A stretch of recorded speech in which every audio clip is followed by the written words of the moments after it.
નાના સાઈઝના મેંદુ વડા નથી છે તો મેંદુ વડા આવ્યા. તો આ શું બનાવ્યું? આ તો મેથીના એ છે. મેથીના ભજીયા. મેથીના ભજીયા કે મેથીના વડા? મેથીના વડા. મેથીના વડા. વાહ, સાઉથ ઇન્ડિયનમાં મેથીના વડા આવ્યા ભાઈ.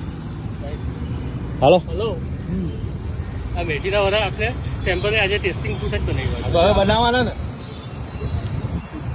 ભાઈ, ટેસ્ટિંગ માટે એટલે આપણા માટે જ આવ્યું છે. અખતરો આપણો છે. હા, બીજે નહીં બનાવો ને પછી ખવડાવજો પાછા અમને બધા. તમારા માટે એક પ્લેટ અલગ કરી. વાહ, આ કઈ જગ્યા આવી તો કયો મને. LC Savani Nayara petrol pump પાસે.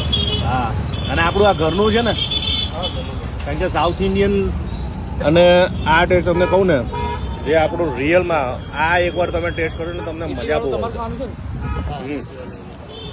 અને નવી ડીશ મેથી વડા લાવો એમને આપો.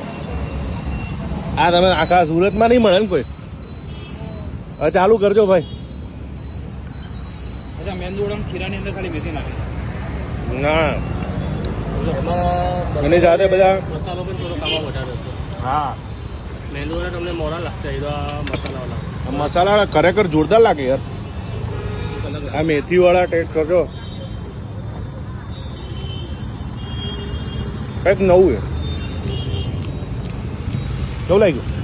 મજા આવી. મજા આવી ને. રેન્ડમ નાસ્તો છે અમારે. ગોટા કહેવાય. સાઉથ ઇન્ડિયન ગોટા, સાઉથ ઇન્ડિયનના ભજીયા. અને રિયલમાં ભાઈ ટેસ્ટ ટેસ્ટ કરવા પહોંચી જાજો.